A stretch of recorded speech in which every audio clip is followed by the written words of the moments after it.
Subway Eat Fresh isn't just a slogan, it's a challenge. When an Irish court deems that your bread has too much sugar to be legally categorized as a staple food, something's gone wrong in your campaign to be seen as healthy. But what started as an excuse to pay for the founder's medical school has become the single most widespread restaurant in all of the United States. America runs on Dunkin'? Get the f*** out of here with that. This is Subway country, baby. Need proof? Adam Sandler prominently featured it in one of his movies. In Happy Gilmore, he gets a ton of money hawking a fresh, delicious, tasty, meaty, turkey-filled cold cut combo. I eat 3 every day to help keep me strong. Talk about a hole-in-one. And sure, processed deli meats aren't exactly healthy, but we go along with it because, hey, at least it's not deep-fried. Perhaps an indictment of how much we're screwing up our insides, Subway's prominence is actually correlated to its comparatively healthy and affordable offerings. And Subway markets themselves with that exact paint-by-numbers approach.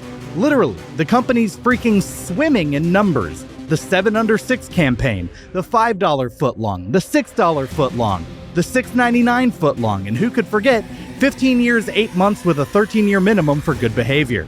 You heard me right, a devastating blow to Subway's legacy, weight loss miracle and brand spokesperson Jared Fogle did some reprehensible things.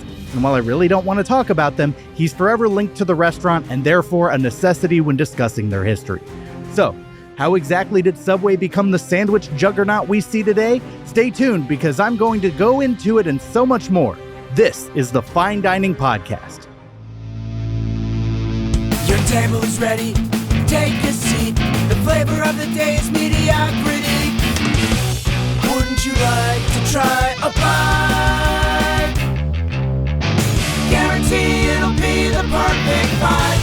Fine dining, better than you thought, worse than you hoped. Fine dining, we don't treat mediocre as a joke. Ranking every single place we've been, looking for the perfect 5 out of 10. What's up about the medical school thing? He's a doctor? Did he become a doctor? He was 17 years, I'll go into it, but he was 17 years old when he opened it. And the whole point was, let me open a sandwich shop to raise money to go to med school. But did he go to med school? Inconclusive. Oh, that's awesome. Yeah. I don't know. I mean, Subway, it's huge. I don't know if at some point you're like, I have a business that's more successful than anything I'm ever going to do in the medical field. And you're saving more people.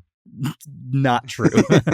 Hello, and welcome to the Fine Dining Podcast, the search for the most mediocre restaurant in America.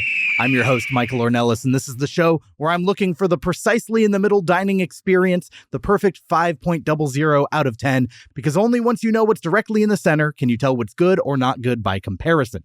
This is part 1 of my series on Subway, so today we'll be covering the disastrous history of the chain before heading over to Yelp and seeing what the locals think of the one we went to. And then, of course, you can come back next week to hear our personal accounts of grabbing lunch there today. My guest today is a close personal friend of mine, making his return to the podcast after reviewing KFC with me all the way back in December of 2023 for a Patreon episode. He keeps me humble, the personification of dry wit. It's my friend, Terral Wells. Hey, great to be here. How's it going? That's pretty good. I'm waiting for my challenge coin as a returning guest. I prefer to go with like a jacket or something. That would be cool. But it's like SNL. You got to get the 5-timers club first. Okay. Yeah. Well, thanks for coming with me to Subway. You owe me for that. Which you told me while we were there that this specific Subway, it's the one that's like right between where we live. It's really near me, huh? Was one that you had vowed to never return to, which tees me up perfectly to what I normally ask right now. What's your personal history with Subway, both growing up and your current relationship with it? Yeah, so, I mean, I don't think it's anything too interesting, but when I was a kid, I really liked Subway. I'm a big sandwich guy, sandwich probably one of my favorite, broad categories of food. Yeah. I liked it less and less as I got older. And once you start tasting other better sandwiches or like what maybe a mom and pop shop where they cook with love as opposed to it's a that formula. It's definitely that. I also just think that the quality may be declined in my opinion. Yeah. But I'm a pretty lazy person. like we were saying, that Subway is like a block from me. It's very close. It's probably technically the closest restaurant to my apartment, Right. other than like there's a Dunkin' Donuts. So I went there. It was like after the pandemic. It was like 2021. It had been a while since I've been to Subway, and I have this thing where I go. There was no food in the house. I didn't want to go to grocery shopping. I was extremely starving. Like I waited until it was like 3 p.m. and I hadn't eaten. So I was like, fine, I'll just go to Subway. And the sandwich I got there was so awful. It was beyond what I didn't have high expectations. It was beyond that. It was it was so bad that I just said, that's it. Everyone's right in what they say about Subway. I'm never going back there. It specifically that one, but it was just I just haven't been to Subway at all since then. So it's never a desirable option, and just given that I can choose other things, I never end up at Subway. I think it's probably been 2 years. All right, the last time I was in a Subway, I was in Seattle for Pokemon Go Fest. And there was a lot of walking through like downtown Seattle. And there was this... But there's so much food in Seattle, like seafood and everything. Like I didn't eat there. This is just an experience at a Subway. And I ended up in this block where for the most part, it's residential. It's a lot of apartment buildings or, condo towers or whatever. And there just wasn't anywhere. And I all of a sudden just had to pee worse than I've ever had to in my life. And the only thing nearby that had a restroom was a Subway. And I went in there, and the guy behind the counter, I was like, excuse me, where's your restroom? Didn't even look up. Like I wasn't even human. Never made eye contact with me. Restrooms for customers only. I was like, I'll buy something after. I have to pee now. Restrooms for customers only. And he just kept repeating. Wait, he wouldn't let you go? He would not let me. There was like a line of like 4 people in front of me, so I couldn't have like hopped in line. Because you know that feeling when you like walk through the threshold of your home when you have to go to the restroom and your body starts being like, okay, like I'm about to get ready to go to the restroom. If I'm standing there in that line, like I would have peed in my pants for sure. And so I mentioned when we were at Subway, I was like, I almost did something that would have changed me on a fundamental level, but I didn't. I was the closest I've ever been to just like, I thought I was going to pee in my shorts. And if I did, I think I would have taken them off and thrown them at the guy. I was that livid. That one, I just wasn't getting eye contact from him. Like I just wasn't being acknowledged or seen that's as awful. a human. And like I ended up being able to hold it, walked a few more blocks, found a coffee shop that was very friendly. And they were like, yeah, go ahead. Yeah. And that like made Subway a mortal enemy of mine. And I know it's just like one kind of asshole of an employee. Yeah. But, that can paint an experience. So for sure. That's what I think of Subway is almost throwing soiled shorts or at least fantasizing about what it would be like to do that. Yeah. But then I think of like TikTok videos I've seen where like, someone gets in a fight at a Panera and they like, take a dump on the floor and throw it at some like. Yeah. Monkey tactics. Yeah. And, the only thing that separates us from them is not indulging in his pants. Yeah. Anyways, so that's my history with Subway. That's your history with Subway. Do you want to hear the history of Subway? I would love to. All right. We're going to jump into this week's Eat Deets. Hey, everyone. Before we jump into the episode, I just want to say I have a Blue Sky now at Fine Dining Podcast and also a Discord server. So head into the description of this episode or go to my website and you can find the link and the invite to that. And we'll have a good time. You can talk about places you want to see me go next. We'll talk September predictions. You can post food pictures. But my favorite thing that I want to do is bring back the What's Going On Over There segment with your stories that you've had while dining at chain restaurants. So come join me. I'd love to see you there. Have a fine day.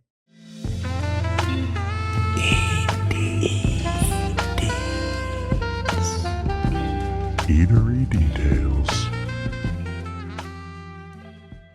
In August 1965, 17-year-old Fred DeLuca asked family friend Dr. Peter Buck for a $1,000 loan, which he used to open a sandwich shop in Bridgeport, Connecticut called Pete's Super Submarines. They sold 312 sandwiches on their first day. Oh, so it was named after the doctor. Yeah. Okay. Which is very odd to me. Why wouldn't it just be like, hey, can I borrow money? I'll name it after you. Like, I think it would be funny if it was conditional. Like the adult was like, yeah, I'll give you $1,000, but you got to name it after me. Fair enough. But yeah, I don't understand what's wrong with his name. I don't know. They sold 312 sandwiches on their first day, which I guess when I think of like a lunch rush at a restaurant, like that's still, even by today's standards, sounds pretty solid for a day, especially if it's like your first day, right? I honestly have no idea. I mean, how many is that per hour? That's, 8-hour day. Sounds like a lot. It's like 40 an hour. Yeah. A little under 40 an hour. That's not bad. Seems That's almost one a minute. Sure. Respectable. After a series of radio ads for Pete's Submarines confused listeners, mistaking the name for Pizza Marines, they shortened the name to Pete's Subway.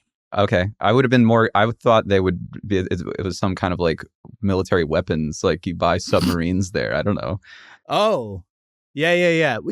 That is true. When I think, like, I think of them as sandwiches or subs. Yeah. I know they are submarine sandwiches, but it does, when I hear submarines, my first thought is not a sandwich. It would be weird to me if you're going to say the full word, if you're going to say submarine, you have to say sandwich after it. You can't just say, oh, I'm going to go get a submarine. Right. But you can say sub. Yeah, you can say sub. Yeah. Yeah. I think submarine just has too proper of a name, or too close of a connotation. Not even connotation. It is what it is. Right. And it's just not going to replace that. And then in 1968, they shortened it to just Subway. So Pete's Super Submarines to Pete's Submarines to Pete's Subway to Subway. Pete was really insistent on keeping his name for a while. I mean, I'm on his side, to be honest. I think Subway is a little generic. But it was changed to Subway to reflect speed and efficiency, which I don't know. That reminds me of the Zippies that was named after the zip code In Hawaii. Yeah. I never ended up going there. Oh, okay. When I went to Hawaii, I ended up, instead of doing Zippies, did Cheeseburger in Paradise. Right. But there is a Zippies in Las Vegas. So, okay. Which the fifth island. The eighth island. The eighth island, of course. Well, wait a few more decades. You never know. Oh, God. That's good. Solid. Climate change. It's real. Franchising started in 1974, rapidly expanding its reach. The first store struggled with visibility and competition, but their innovation of toasting bread set them apart. No. No way. You reject that? That's ridiculous. Just inherently they no? didn't toast. So they didn't toast at delis back then. I guess not. That seems hard for me to believe. Well, because first of all, I think Quiznos when I think of like when your slogan is toasty, like that's what sticks in my head. I've never thought of Subway. I've always thought of the toasting as optional, not like a signature. See, I disagree. I think it's absurd that they even ask you if you want it toasted at Subway. I've never heard of anyone not getting it. Like when they say, do you want it toasted? I've never heard anyone say nah. Yeah. So it seems like kind of one of those non-choices. It's like, yeah, of course I want it toasted. Yeah. No, I agree. Like, oh, do you want it worse? Well, no, I don't know. I'll have it a little better. When I was a child, toasted was out of my comfort zone. I was just used to like the sandwiches that your parents would put in your lunch bag at school. And so then they take you to a sub restaurant for the first time and they're like, it's like sandwiches. And I've not had anything like it before. I want it to taste familiar in some way. So I wasn't warming it up. And then as I grew up and was like, oh, what am I doing? Why, like, warm bread is so much better than cold bread. But I had to be eased into toasted subs. Yeah, well, kids have all sorts of weird hangups about food. So that's, yeah. But I'm talking a normal I mean, you know what I mean? Like, Yeah. Yeah, I'm just seeing it through the lens of when I first experienced it, which was as a child. Yeah. Subway's 7 Under 6 campaign highlighted low-fat options, gaining traction during the health-conscious 1980s and 90s, culminating in the now infamous Jared Fogle Subway diet, which created its healthy reputation. Here's the thing, though. It wasn't really the Subway that caused him to lose weight. It was the walking. It was the walking. Yeah. He would walk to his local Subway and then, do the 7 Under 6 thing. So, good for them or whatever. And I always remember the commercial with the pants. Yeah. No, he went on tour with those, I know. With the pants. Yeah. Like literally go to like schools and stuff with the pants. Like, this is what I used to wear People love the pants. People clap for the pants. I would argue that the pants should have been the spokesperson, especially with hindsight being 2020. Just take the pants. It would have been an equal amount of charisma, in my opinion. Yeah, we'll talk about Jared a little bit more later. Global expansion began in 1984 with the first international store in Bahrain, of all places. Okay. I can't point at it on a map. I got to be honest. I could tell you the shape of its outline after I looked it up when finding that fact to be like, wait, is that a city or a country? Give me the continent. Give me the region. Western Asia. Okay. Like Southwest Asia. It's like an island, basically the Middle East. Okay. Yeah. Well, good for them. I think. Or did it say East Asia? There's no way it's East. Just that more examples of America's violence against the Middle East. What? Inflicting a subway. Putting Subway. Yeah. Subway adapted to local markets, offering vegetarian options in India and sushi-inspired sandwiches in Japan. I'd like to try that. If you look at Subway in Japan, just like the pictures of the offerings, they've got sandwiches loaded with shrimp. They've got a lot of different offerings than what we have here that mostly seem novel more than like, oh, that would be really good. I mean, I like a shrimp po' boy if it's something like that. But I was going to say, but I do think it would be solid. Right. And I have my favorite fact I found in all of the Eat Deets, I'm saving for just a little bit, but it is also about Subway in Japan. Okay. Eat Fresh became Subway's iconic slogan. Partnerships with the American Heart Association and endorsements from athletes boosted its health-focused brand image. So funny to me. I don't know. Like you're going to eat where like Michael Jordan tells you to. Look, it does work. Like when you see someone who's in the best shape of their lives telling you, hey, I eat at this place. Do you want to look like me? There is a part of your lizard brain that does create that attachment. It's bullshit. Like it's not. Michael Jordan does not eat. Simone Biles, Michael Phelps, they don't eat at Subway regularly. I'm willing to bet. Well, I don't know. Those they have to consume like 3,000, 4,000 calories a day or whatever to keep up with their workouts. So maybe they're just shoveling. They've got private chefs. There's no way that they don't have a nutritionist managing out all that stuff. And Subway does not fit into that. That would be crazy. Sure. They're lying. Happy Gilmore, on the other hand. I could see Adam Sandler eating at a Subway for real. Adam Sandler loves fast food. I watched a compilation of all of the restaurants that have just gotten free product. I don't know about free, but gotten product placement in his movies. And it's like in Little Nicky, he loved Popeyes. There's a random KFC joke in Grown Ups. There's like just a passing Cinnabon handoff in, I think it's Bedtime Stories, like a Disney movie that he did. 8 Crazy Nights. There's like Coffee Bean and Tea Leaf, Dunkin' Donuts, Sbarro, and Panda Express. He's a man of the people. He's a man of the people. Wendy's and Mr. Deeds, McDonald's and Big Daddy. Right. Wendy's is a big part of Mr. Deeds. Hooters and Big Daddy. Yeah. It's all over the place. Anyway, sorry, I got lost in the Sandler verse. Yeah, those endorsements, I guess they work because people do them, but I got to be honest, I don't know. They've never clicked with me. Yeah. Well, you're on another level. I mean, it's not like that. I don't know. I don't get it. I don't get the appeal. You're on a different wavelength from the rest of us. You're better with your little collared shirt poking out of your... I dressed up for this. You did dress up very nicely, and I wore a t-shirt, socks, and sandals, but I did put on jeans for you, to the point where you're like, I don't know when the last time I've seen... Look, they guys, acid washed. I like them. I like soft clothing. I do. So if I can get away with sweatpants or sweat shorts, I'm gonna do it. I'm just gonna.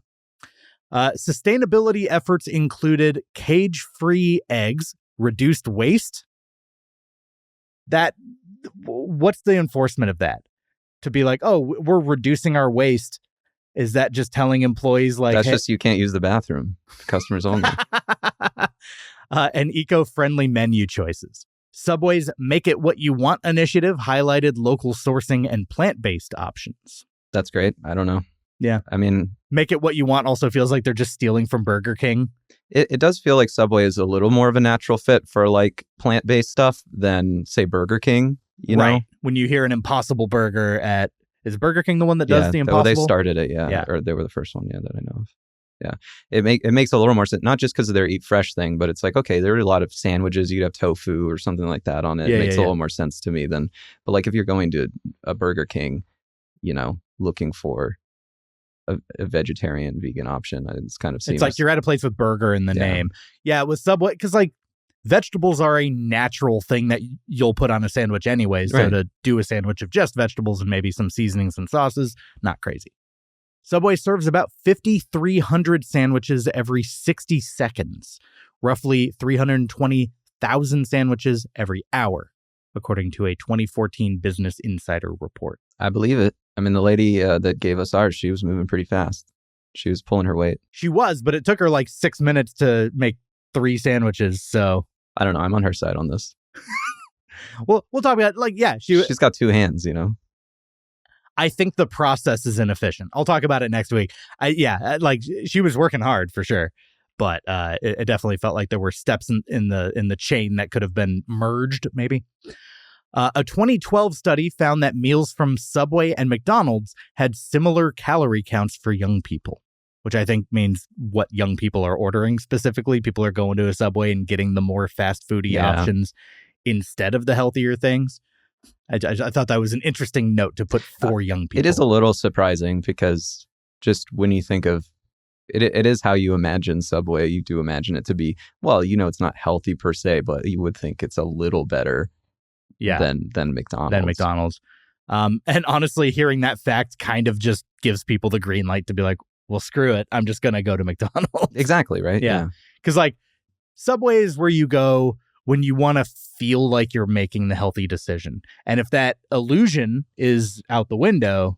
Well, Subway's where I go when I'm trapped. Like I used to work at a place in Marina Del Rey, and there was no restaurant within walking distance. So if I didn't bring my lunch, it was Subway, or I was skipping lunch. And I skip lunch as often as possible, but every now and then I had to get some Subway. Yeah, that would bum me out. Just made the office experience even worse, In 2013, Subway launched Project Subway, a New York fashion show challenging designers to create Subway-themed garments. Most of the dresses resembled fashionable lettuce, but one designer turned a model into red cabbage. Oh. Okay. So I'll put these on screen. Terral, describe what you're looking at. These are the runway photos from Project Subway. I mean, I'm just looking at a bunch of hideous dresses, I guess. I don't know what to say. They all look like some form of lettuce, though. Yeah, they really went all in on the lettuce motif here. One girl does have the Subway logo on the folds of you're her right. dress. Oh, that does not go well at all. I mean, I'm not a fashion critic, but I don't think these designers have it. You are dressed like one, though. Yes. Say no to the dress. That's what I say about this. Okay. Subway was sued in 2013 after customers complained about the foot-long sandwiches measuring only 11 inches. Something you wanted to do.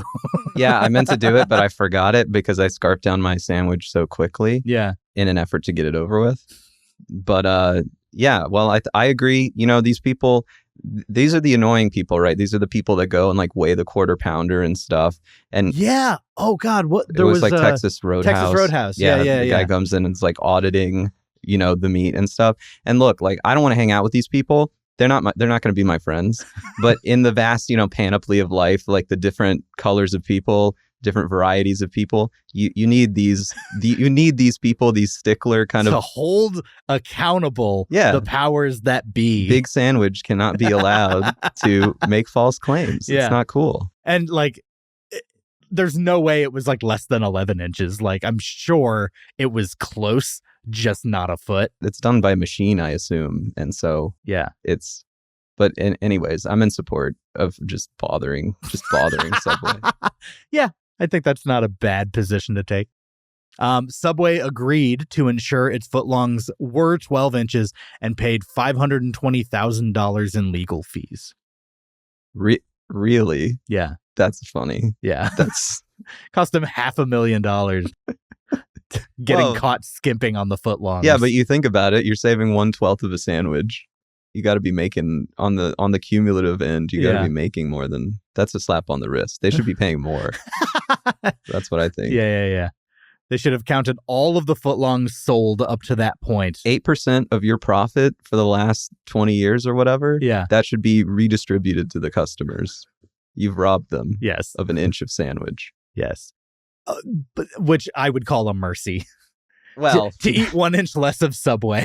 I know it's the whole thing of in such small portions, you know, that they're, joke. they're but kind of doing us the favor. Yeah, that's true. Subway bread previously contained azodicarbonamide, an ingredient also used in yoga mats. Gross. Yep. I don't know. Yep. It does. I feel like you could do some stretches on like a big piece of Subway bread. Yeah. More what I guess want to point out is I rehearsed pronouncing azodicarbonamide, and it's like, you know when they say something's a thankless job? Like if I had gotten that word wrong, people would be jumping down my throat. But Yeah. the fact that I got it right, it's like expected of me, but I did the work and I want to be acknowledged for it. I think you did stick the landing. Thank you. You know, asking for praise afterward does undermine the achievement a little bit, but Disagree. you know, we were talking about Simone Biles, like she bows, she does it, she bows, she walks off, you know. Yeah, I'd say She that. doesn't come back and be like, could you guys clap a little louder? I think she should bow in the middle of it instead of at the end. I think it's kind of the same thing as what I'm doing. Okay, all right. Subway uses 16 acres of lettuce per day, equating to approximately 12 football fields, according to a 2013 tweet. Meaning, I presume they tweeted it. They're bragging of, hey, look how much we go through. Look how much land we're raising. That's not how I would have measured lettuce, but I guess it makes sense. In acres? Yeah, in acres. Yeah. I don't know. I would have done like heads of how many heads of lettuce is that? I think the context of putting it in like a grand visual space, like specifically the football field comparison, I'm like, Yeah, oh yeah, I can visualize that. Like an acre, what's an acre? I know. I don't know. I mean, In 2014, Subway produced 7.6 million subs daily, enough to feed everyone in Los Angeles, Dallas, and Chicago combined. wow, that is definitely a lot. They're moving a lot of product. But also, all those cities have better food. So I think if they offered to feed all three of like Chicago and LA specifically, like I would just say no thanks. Well, in LA especially, you'd be like, yeah, we have enough yoga mats, so we're good. Zing! In 2015, Subway broke the Guinness World Record for the most people making sandwiches simultaneously, with 1,481 participants at its annual convention. And I think the bigger takeaway there is Subway has an annual convention. Yeah, that's crazy. I could break that record though. I feel that's one that's easy to break because Yeah. everyone knows how to make a sandwich. Do you think they have like a VIP level pass to SubCon? Oh yeah, Yeah. you get extra. I don't know, prints of that the weird art that was on the walls. Oh, I'm so excited to talk about that next week. It was confounding. There are nearly 38 million total combination options on Subway's menu. That's kind of like when you look at a Rubik's Cube and it's like, oh, there's like a quadrillion different. Yeah, but how many of those combinations are really in use? It's probably like give me everything, give me everything except onions. Right. That's it. That's all I know. Only 3 of them have ever been Yeah, been sold. Yeah. Subway's classic BMT sandwich, originally named after the Brooklyn Manhattan Transit system, now stands for biggest, meatiest, tastiest. I would think you should just sell that then. If you're like, this is my best work. Yeah. Why do you got all the other options then? It's biggest, right? It's not bestest. Tastiest. Oh, yeah, I I'm guess talking about tastiest taste. would be the best. If your goal of a sandwich is not to be tasty, what is it? Yeah, that makes sense. But believe it or not, that's not the most aggressive sandwich name available at a Subway. At exactly one Subway branch, the University of Tokyo Faculty of Engineering Building 2, they serve a sandwich called the Infinite Destroyer, which boasts an overwhelming 25 slices of roast beef. Lesser versions are named simply the Destroyer with 10 slices of beef, the King Destroyer with 15 slices of beef, and the God Destroyer with 20 slices. That's incredible. It's so anime. Yeah. Like, we are here to destroy God. 20 slices of roast With a beef. sandwich, yeah. With a sandwich. And like, it's served with wasabi and soy sauce. Genuinely, looking at a picture of it, other than just the quantity, I would not get an infinite destroyer. That sounds like a crazy choice. But I'd get just a regular destroyer, 10 slices of roast beef, wasabi and soy sauce, made in Japan, toasted. Actually sounds good. And roast beef is not common in Japan. Yeah, no, I'm surprised that roast beef's not my favorite, but like, it sounds good. I'll try it. I like the God Destroyer one. Yeah. That's the one that intrigues me more than Infinite Destroyer. But I do love that it's only available at the University of Tokyo Faculty of Engineering Building 2. Somebody called in a favor. Someone there is powerful beyond belief in a way that they are not letting on. He's just going to counter like, no, more. Yeah, I want more roast beef. Yeah, keep it coming. No. Say when. Oh, you got to go to the back? Go to the back then. Yeah, bring me the cow if that's. Yeah. It's my favorite fact that I found about Subway is knowledge of the Infinite Destroyer. It's an engineering marvel. Next time I go to Japan, I think I want to try and go get the Infinite Destroyer just to do it. Yeah, for sure. Okay, on to the not so fun stuff. In 2007, law enforcement began investigating Jared Fogle following a report released by journalist and radio host Rochelle Herman Walrond. She claimed Fogle had made lewd comments to her regarding underage girls during a speaking tour. Herman Walrond kept both recordings and texts between them, later making them available to the FBI. This led to a 4-year-long investigation where she befriended Fogle and recorded all of their encounters. During these encounters, he commented on engaging in sexual activities with underage girls and even requested that Herman Walrond place webcams in her children's rooms so he could watch them. Disgusting. It's insane to know like the depths of, or I guess like the bottom of what a human's impulses can be. Like when you're preying on children, that's awful. It's crazy that the only reason we heard about this is because he's famous. Yeah. Like this is a world that exists. Like, that's true. Yeah. Unfortunately, the FBI could not use these recordings alone to form the basis of an investigation, as they needed more substantive evidence. While investigating Russell Taylor, the head of the Jared Fogle Foundation, on separate charges of child exploitation, they discovered messages and images traded between Taylor and Fogle. They also found additional evidence during a raid that implicated Fogle directly. Yeah, they were partners in it. Did you know a lot about this story beforehand? I just a few years ago, I listened to a podcast that was about it, and I was pretty surprised. I think it's even worse than the average person knows. You know what I mean? The average person knows it's bad and knows kind of the broad strokes, but it's actually it's very truly bad. Well, you hear the headline of just like, he's arrested with, CP, as they call it, child pornography. A raid was done on his home, and he's doing jail time, and Subway drops him like same day. Yeah. That's kind of the only part of the public discourse that I knew. One, because it's heinous. I don't necessarily want to know the details. Right. No, you really don't. Yeah. And to be convicted of it, to have enough evidence there, you're not just dabbling, You're it went on for years. You're entrenched in it. Mm-hmm. So yeah, it's awful. On July 7th, 2015, the FBI and Indiana State Police raided Fogle's home and arrested him on charges of distribution and receipt of CP. Subway announced their suspension of business with him the same day. After entering a plea deal, Fogle was convicted and sentenced to 15 years and 8 months in prison, with a minimum of 13 years barring good behavior. He was also fined a total of $175,000 plus $50,000 in assets. Not enough. Yeah, I agree. I was actually really surprised when I realized, we're only 5 years away from him getting out if he does like the max sentence. Yeah. So he could be out as early as 2028 on good behavior. Yeah, I don't know what I think the sentence should be, but I do think 15 years absolutely feels like not enough.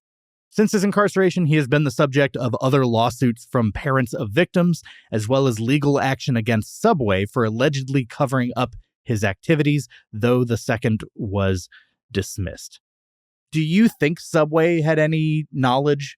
I would imagine they didn't.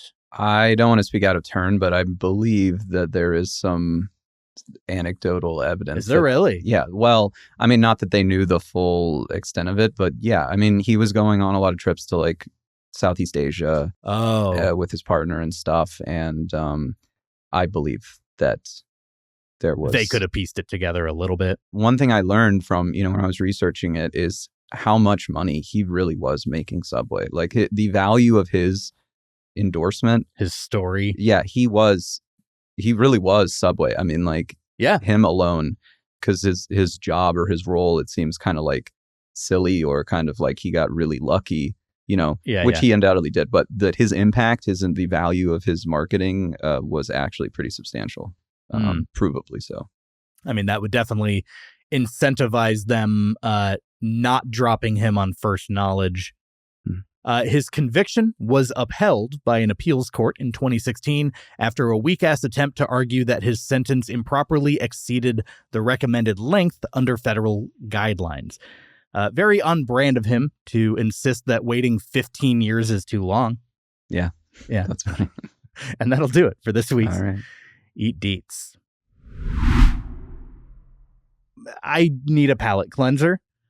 So we're going to get away from that. And before we go into the Yelp reviews, I'm going to ask you something, Terral. I'm going to ask you to detail a restaurant that is your own creation, your brainchild, your little baby. I want to know a little bit about the theme, the menu, what's it called, all that. Get ready. I need you to join this theme song in the style of Beastie Boys. This is the restaurant of your dreams. Give me line 2. What? I'm freestyling? Yeah. This is the restaurant of your dreams. This is the restaurant of your dreams. And say dreams with me, kind of like the way. Dreams. Yeah, all right. This is the restaurant of your dreams. It's really great. Service okay, food amazing. This is the restaurant of your dreams. Crushed it, man. All right. Tell me about the place. I just drew a blank. I got nothing. All good. Yeah. So I've been giving this some thought. Yeah. I think I have a great idea. Key with a chain restaurant, profitability, reproducibility. Uh-huh. So I want a restaurant that caters to gamblers. Oh, no. Yeah. So imagine you walk in and there's like one of those like capsule toy machines. Like a gumball machine sort of, but you plastic. Yeah. You go up to the counter. It's like $10 for a token or something like that. So you get $10. You take the token back to the machine. You turn the wheel. You get a capsule, and that is what you're eating. Okay. So is it that small? No, that's just the slip. That's your order. That's your order slip. Oh, so it's like literally like a roulette of exactly what you're going to eat. You don't know what you're going to get. So the lowest tier, you just paid $10 for like cup of noodles. Like you lose, So you could get committed to buying an expensive meal. Right. Exactly. The grand prize, in this like capsule toy thing is like, you get like a filet mignon or whatever for $10. Can't beat it. Oh, it's all $10. It's $10 per token per spin of the wheel, basically. Oh. So you just don't get to choose off the menu. So right? Cup noodles is what, $2 or something like that? Well, I mean, it's $10 for the token. No. I'm saying, but like in general, right? So you're making a huge profit if they get cup noodles. So you're making like $8 a profit. So like, cup noodles probably on like a 15-to-1 ratio outnumber the filet in the thing. Right. Yeah. So I'm thinking the only thing you got to consider is like dietary restrictions. So maybe there's like a green capsule machine and that's like vegetarian or something like that. But otherwise, you don't get to choose. The menu is, cup of noodles at the bottom tier, filet mignon at the top. In the middle, maybe there's like a burger, maybe there's like pasta, maybe soup. It's not about there's nothing special about the food in and of itself other than it's the delivery mechanism. It's the delivery mechanism. And it is the idea that you could pay $10 for a great steak, but you could also pay $10 for, strike out cup of noodles. Yeah. What's the place called? Gambler's Grotto. I don't know. Sounds like a place where you're going to contract something. Maybe if you lose too many times. Yeah. Tell me more about it. What's it look like? What's on the walls? It's plush. It's casino type, Uh-huh. It's loud. It smells like tobacco, probably. Smoking's allowed inside. You can smoke inside, Yeah. for sure. Somehow. I'm going to make it. You can do the loophole where in like a stage production, you're allowed to smoke. So you could just do something where it's like, oh, you're all, like the Nathan For You thing. Yeah. You've seen that one? No. Oh, there's like a bar that's like, oh, we've lost business since the smoking ban and you can't smoke inside. So he's like, oh, what if we sell tickets and just have people watching just what happens at your bar and make it like a slice of life type play? Oh, because you're allowed to smoke on stage. So if you sell it as though just hanging out at this bar as a production, you can smoke. Yeah. I mean, I think also with the nice steak, you get the nicer seat too. There's like a velvet rope area. Ooh, okay. So if you get cup of noodles, you got to sit down. You don't get a seat. Yeah, you got to stand. It's like at a 7-Eleven where they just got the one standing table and they got like the hot water dispenser or whatever. There's a line to a microwave. Yeah, exactly. Yeah. A dirty microwave or whatever. And then you get the filet mignon. There's like a waiter wearing like a tux with tails, all the whole 9 yards. The tray. Yeah, the silver platter. Yeah. Yeah. Okay. Interesting. I don't know if I would eat here. Just given... you would try it. Well, my aversion to cheese, I feel like I would strike out. I'd get like a cheeseburger or a pasta that probably has like...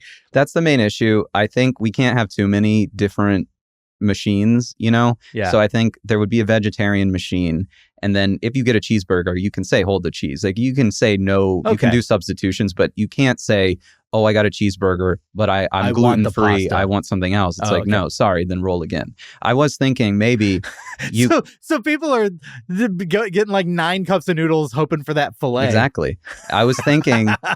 And then you got the sunk cost. You're like, well, I've already spent $60. Like, I want my steak, But I was thinking maybe we could have some system where you don't like what you got. You can return it for a partial refund. So like you $10 for a token, you get cup of noodles. Okay, you give us the slip back. I'll give you like $3 back. So I just made $7 for nothing. And you can roll again, Okay. Yeah. That does appeal to a very specific type. Yeah. And I do think Gambler's Grotto would find a home. Probably illegal. But who cares? That was solely just to you, the restaurant of your dreams. One last time, that theme song with me. This is the restaurant of your dreams. It's really great. Part. Okay. It's really great. It's really great. That's it. Well, that is what you think a successful restaurant should be. Why don't we turn to the people of Yelp and see what they think this specific restaurant, the Subway we went to, should be? We're going to jump into this week's Yelp from Strangers. We need a little Yelp, a little Yelp from strangers. A 1-star, 2-star, 3-star, 4 or 5. So get a little Yelp, a little Yelp from strangers. A little Yelp. Give us those complaints while you literally whine and die. Yelp! All right, this is Yelp from Strangers, our segment where we turn to Yelp and read out our favorite 1, 2, 3, 4, and 5-star Yelp reviews of the very Subway that we went to. Terral, do you mind if I read the first one? No. All right. Your show. 4-star review. This is a 4-star review from Pete B, but Pete is spelled P-E-A-T, like repeat. Oh, or like coal. Like peat. It's like low quality coal. Oh. From a peat bog. I've not heard that before. Well, whatever, forget it. I'm from the 20th century. Cut that. No. You have to live with your aged reference. What are you, a chimney sweep? This is the very first person to review this Subway location. This is from February 7th, 2011. It's your typical Subway. In a 2-level early 90s corner strip mall, parking completely blows. There is a parking lot underground, but it's hard to see the entrance to it on Verdugo. The sandwich artists are real weirdos. Kinda slow and interact with each other in front of the customers. It's rude. I don't know. That's a you had to be there type of thing. I'm not sure that's true. I also don't think it's rude for employees to interact in front of customers. Yeah. I mean, my biggest disagreement so far is just saying it's the average Subway and then giving it 4 stars. It's like, well, that's not the average way Subway. Too high. They make up for the rudeness by seriously loading my sandwich up. When I ask for extra lettuce and tomato, she got it just right. Love it. Gotta love the weirdos. He really Okay. clung to weirdos, and I don't know why. Yeah, I don't know. I mean, bit colorful. Overall, nice review. Again, I wish we had a little more detail about what they were doing that was so rude. Yeah, it seems like he was just offended that they were talking to each other. I want focus to be on me. Make sure not for 1 second you lose eye contact in case I decide, nah, that's too much lettuce. And I love the weirdos thing. Yeah, that's like, is he older? Did he look old? Did he have a picture? Okay. No, his picture was like of a logo. So like calling someone logo or a weirdo, that's kind of like older guy coded to me that, yeah, 1-star review. This is a 1-star review from Josh S. Kind of a rectangular head shape gentleman wearing Groucho Marx glasses, got a pencil mustache. The short man with salt and pepper hair was very rude. He was doing too much for making minimum wage. Let's unpack that. Yeah. Short man, salt and pepper hair. That's great. I have an image immediately in my head.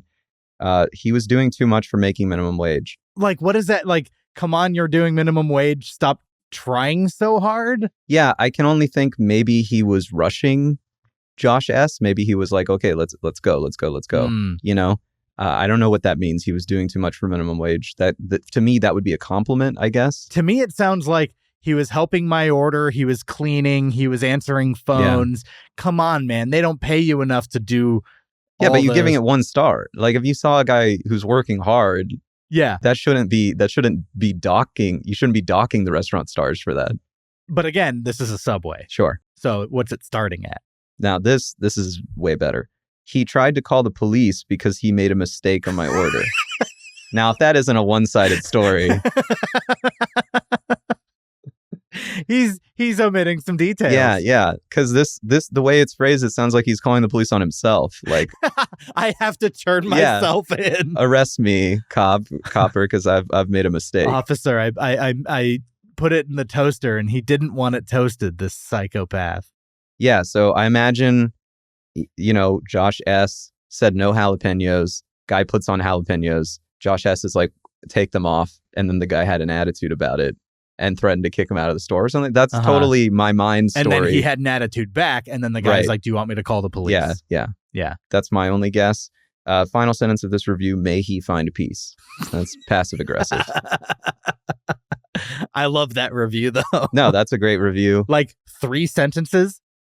Told a lot of story. That's right. It's true. Yeah. Did you like those 2 reviews? You can get 3 more of them over on my Patreon. That's patreon.com/FineDiningPodcast. But not only do you get extra Yelp reviews, you get an exclusive Fine Dining episode every single month. I've recently done Ivar's, which is a seafood chain up in Washington. I did Dick's Last Resort, a place that's known for its rude service on purpose. And for January, I covered Dan's Hamburgers, which is literally my favorite burger on the planet. It's a small chain in Austin, Texas, and I get to gush about it. So go check that out. That's patreon.com/FineDiningPodcast. I appreciate your support. Back to the episode. And that's part 1. Tune in next week where we'll actually tell you what we thought of this lunch at Subway. Terral, thanks for coming on the podcast. Do you have any, do you want to encourage people to follow you on social media? Are you on Blue Sky yet? No, I'm good. You're good. No. Overall, you don't want followers? I don't want to inflict myself upon. I don't want to be like Subway. I was going to say, if only Subway had that same. Cool. Awesome. Well, you can follow the show on Instagram and TikTok, but I am also on Blue Sky now. So come find me at Fine Dining Podcast on all of those, or you can send me an email, finediningpodcast@gmail.com, and tell me anything you thought about this episode or anything, whatever. Tell me places you want to see me go next. In the meantime, we're just going to be sitting here for 1 week, waiting on our table. We'll see you all next week. Have a fine day.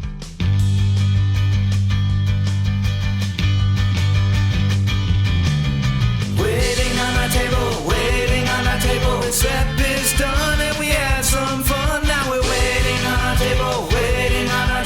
Join us next time, we're stuck in line. Waiting on our table,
Have a fine day.